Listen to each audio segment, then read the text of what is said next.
What's cracking with your snacking snacker stars? It's me, the BRE, the man in the backwards hat, Brandon from the sAs Snack Food Appreciation Society, and I'm a man with a plan, and that plan this week is going somewhere where they actually still print out their menus on blue paper with no photographs. Where is this place? It's a hometown place, that's where it is, and that's where I'm going right after this on Pizza Night.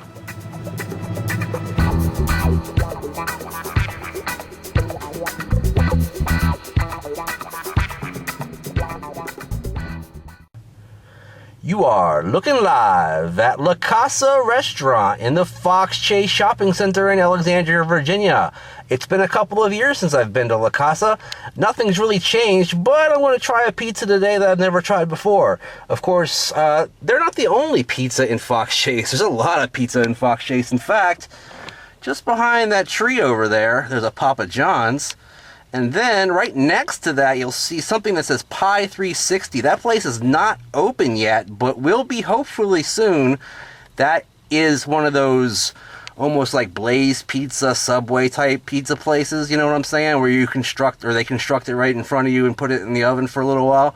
And then all the way across here, you've got Harris Teeter, which I think has the best pizza in this whole shopping center in their fresh-made food section. And of course, they've got plenty of frozen pizza too. But I am checking out La Casa again, an Alexandria favorite, and I'll be right back right after this to check out their spicy pizza. What's happening, Snacker Stars? Never fear, Pizza Night is here, so grab yourself a can of beer. It's Friday night, October 14th, 2016. Yes, I fell into the toilet. Deal with it. It looks like you're dealing with it, kitty. Anyway, I am here today on Pizza Night to check out that local establishment that I just showed you, La Casa Pizza, and I've got one of their menus here. As you can see, I've also already got one on the wall up there. The pizza I have chosen to get today is called the Spicy Pizza, and if you look inside their menu here, boom, the pizzas are not on the inside, but they have a lot of stuff here. Lots of submarine sandwiches, Greek dinners, other kinds of dinner, entrees, etc. But they do have pizza, which is on the very back panel. There we go. And there are their specialty pizzas. This is the spicy, pepperoni, salami, olives, jalapenos, and hot pepper flakes. I omitted the olives there, but taking a look at the price for a medium, which is what I got, $18. It was indicated at $17.50 on their Facebook page. I need to get to updating that, but let's go ahead and take a look at this thing. Ta-da! Oops. Almost tried to screw up my opening. Anyway, there you go. And taking a look there, you got a nice pizzeria looking crust there. Some browning in the cheese. Also some of the sauce starting to bubble up over the cheese as well. The jalapenos look like they're probably pickled jalapenos. That's okay. But you got your pepperonis on there, and you got your salamis right next to them, living in perfect harmony. And there's supposed to be red pepper flakes on there. I don't see very many of those guys. There's a couple dwelling over here, and there's one over there, maybe two, but otherwise not a ton. I always put hot pepper flakes on my pizza. I don't know about you. Let me go ahead and see if I can't drag out the 420 slice real quick. I'm going to go ahead and call this one the 420 because it's kind of positioned oddly. Boom, there we go. Strange cut, but that's okay. Nice pizzeria flop the way I like it. Looks pretty good. Yeah, that'll do. Alright guys, I'll be right back to taste this thing. It smells absolutely fantastic, like an Italian sub. I'll be right back. Alright gang, I am back. Let me go ahead and open up this box because this thing smells so good I want a piece of it. And you know what? I'm not going for that 420 slice. I'm going for this slice up here between 10 o'clock and 12 o'clock because it's got a little bit of a pizzeria bubble on the top and I just love that so much. Alright, yep. Funny thing is, these jalapenos don't look like they've been cooked very well. No browning has occurred and they just kind of look flaccid. I don't know. Alright, let me go ahead and take a bite. Woo! They weren't kidding when they said spicy and I haven't even gotten to the jalapeno yet. Wow.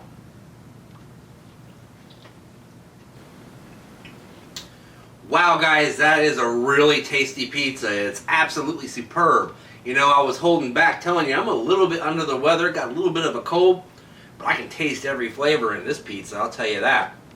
And I could really smell that, aroma as well. Like I told you, it smells like some kind of fresh Italian sub, like you'd get at Jerry Subs and Pizza, for example. But breaking it down from the bottom to the top, the way I always do, the crust is great. It's a good pizzeria crust with a nice yeasty, bleachy flavor that gives you feelings of eating, pizza when you were a kid with your family, not at Pizza Hut or something like that, but at the joint on the corner, you know what I'm saying? Also, the sauce doesn't have a ton of flavor by itself, but, once you start chewing it up and those pepper flakes kind of get in there, it kind of ignites some of the sweeter notes of the sauce, and it really tastes good at that point. But it's not its strongest part of the pizza. It's okay. The cheese, while not stretchy and pulley the way I really like it, does have a very good taste of a combination of Italian cheeses. I don't know how many cheeses they actually put on here, but it tastes like more than just your standard mozzarella. It's got a pretty dank flavor to it that kind of comes through and, tastes pretty darn good. Kind of that feet thing going on that I always talk about that's not necessarily a bad thing. I don't know. Anyway, also, you get to the pepperoni. They're okay.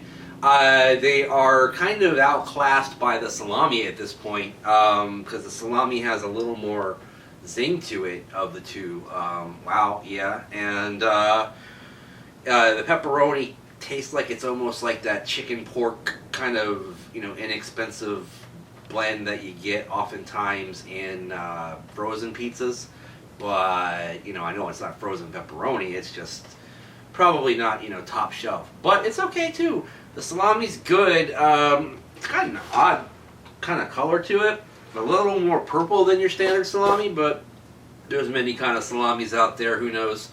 It's closer to the magenta side than it is the burgundy side, if you know what I'm saying. Kind of strange.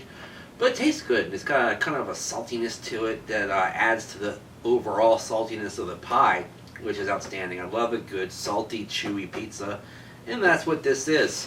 What's left? The jalapenos, they could have used a little bit more time in the oven, I think. In fact, if they had left this in like the oven another 2 minutes or so, I might even give this thing close to a perfect. But as is, probably not quite. I think I'm going to go ahead and give this like, I don't know, a 6.5, 8, just barely over 3/4, you know what I'm saying? Just not quite in that 7/8 territory because the cheese doesn't stretch and because the pepperoni is just kind of meh.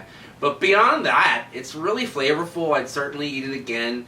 A little bit on the expensive side, not a lot of value there, but apparently I don't know anything about value in pizza anyway, right?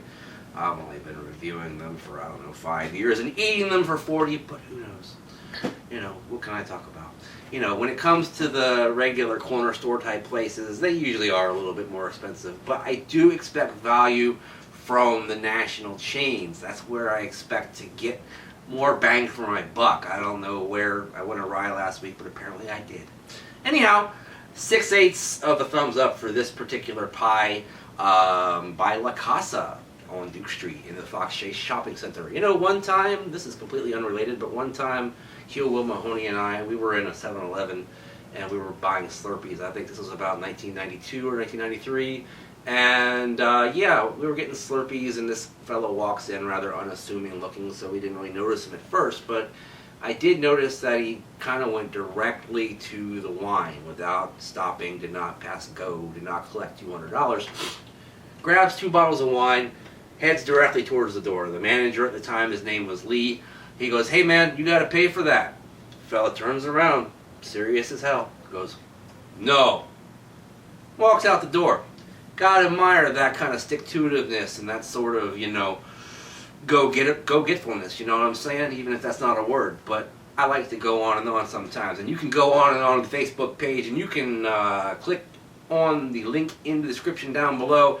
Join that page. Also follow us on Twitter and Instagram at BrandonReich SAS. Use the hashtag Stack Society all day, every day. And when you do, Make sure you talk to all of us about what you're eating. That way we know what you're eating, you know what we're eating, and I keep babbling, but that's okay, it's my show.